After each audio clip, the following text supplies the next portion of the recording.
Hello ma'am ma'am पुन मकई कमाय पाली मैम पुन नुवाजान जायफन पालांगोने ना खल्ली दो आई नगसी मैम दा उत्के ना तौजलिबा वीडियो सिदी अखोय हुजिक फावा मणिपुर दा शांति ओइद्री अदो हुजिक फावसु मिसि मिना थोई असि मिसि मिना सिंग असिबु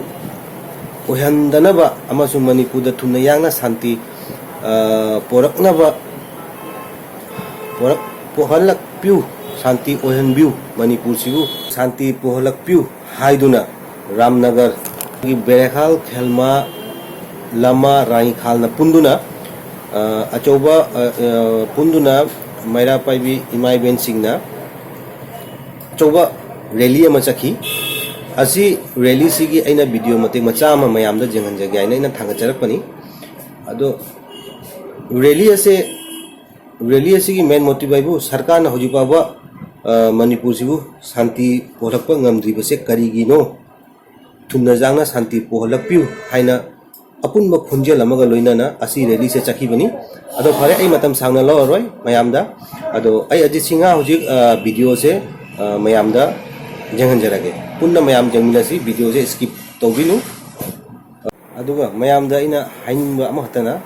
अदुगा यारगदी कमेंट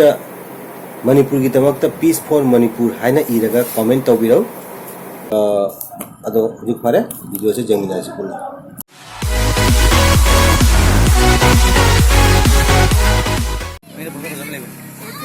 समय मতো যদি পদক্ষেপ না নেওয়ায় আমরা একটু দুঃখিত এবং মর্মাহত। আজকে আমরা এখানে সমাবেশ হয়েছি এই কারণে আমরা আজকে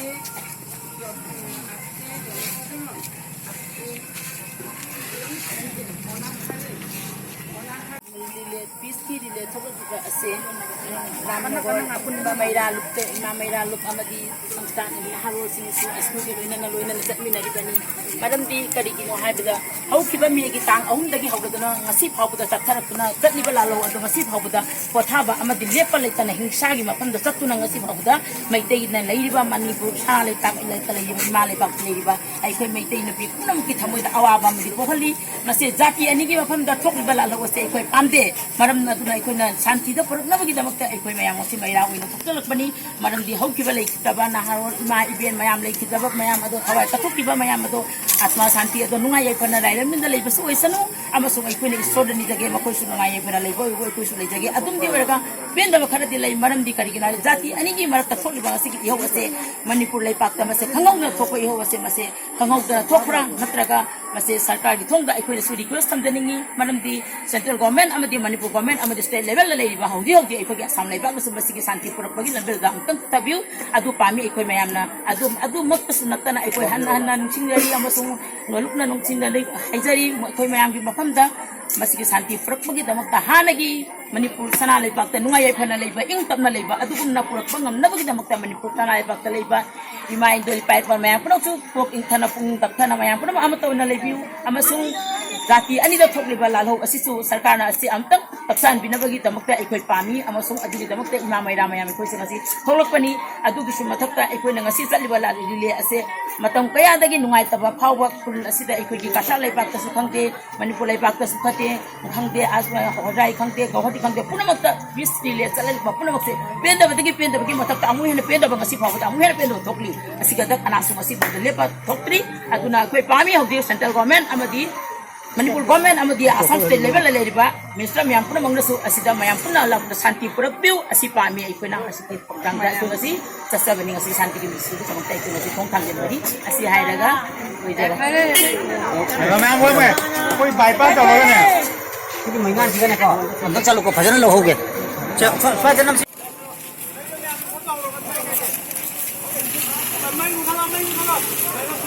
हवा कना दे ओके हवा जाओ ना दे मैं तो मुठा लो भाई मैं मुठा ना रो मैं मुठा ना रो हां बाईपास आ दे रखा तो वो तो ada ngang chone ini chang ini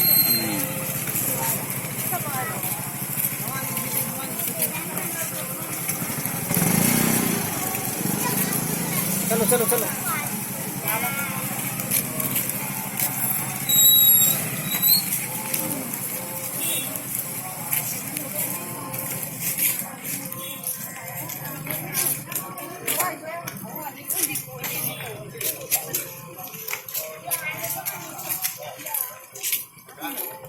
Mày đồ xôm xài là thì cái đó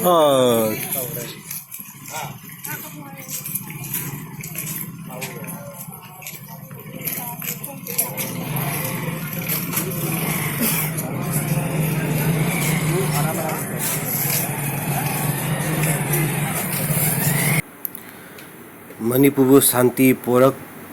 ꯍꯟꯕꯒꯤꯗꯃꯛꯇ ꯔꯦꯂꯤꯁꯦ ꯆꯠꯄ ꯀꯧꯕꯅꯤꯅ ꯑꯗꯨꯅ ꯃꯌꯥꯝꯁꯦ ꯇꯨꯃꯤꯟꯅ ꯂꯥꯎꯕ ꯈꯣꯠꯄ ꯇꯧꯗꯕꯤꯗ ꯁꯤ ꯔꯦꯂꯤꯁꯦ ꯆꯠꯂꯤꯕꯅꯤ ꯑꯗꯨꯒ ꯁꯤ ꯚꯤꯗꯤꯑꯣꯁꯤꯒ ꯈꯤꯇꯪ ꯃꯃꯥꯡ ꯄꯥꯔꯠꯇ ꯃꯩ ꯃꯨꯊꯠꯄꯤꯔꯣ ꯍꯥꯏꯅ ꯂꯥꯎꯕ ꯇꯥꯕꯤꯔꯝꯒꯅꯤ ꯃꯔꯝꯗꯤ ꯄ꯭ꯔꯁꯥꯁꯟꯗꯒꯤ ꯄꯥꯔꯃꯤꯁꯟ ꯐꯪꯗꯕ ꯍꯥꯏꯇꯥꯔꯦ ꯃꯦꯟ ꯔꯣꯗꯇ ꯆꯠꯄ ꯃꯇꯝꯗ ꯃꯩ ꯊꯥꯟꯕꯒꯤ ꯄꯥꯔꯃꯤꯁꯟꯁꯦ ꯐꯪꯗꯕ ꯑꯗꯨꯒꯤ ꯃꯔꯝ ꯑꯣꯏꯗꯨꯅ ꯃꯩ ꯃꯨꯊꯠꯄꯤꯔꯣ ꯍꯥꯏꯕꯤꯔꯤꯅꯤ ꯑꯗꯣ ꯍꯧꯖꯤꯛ ꯒꯂꯤ ꯒꯨꯝꯕ ꯆꯠꯄꯗꯗꯤ ꯃꯩ ꯊꯥꯜꯂ ꯆꯠꯄꯁꯦ ꯀꯩꯁꯨ ꯀꯥꯏꯗꯕ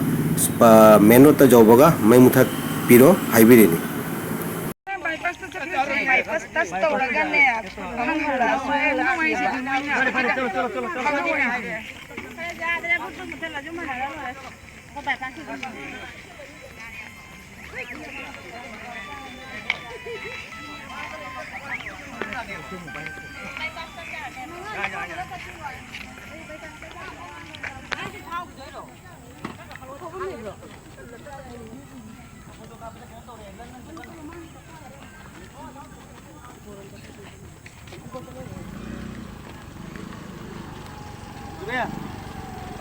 Ơi, ấy reporter làm cái gì?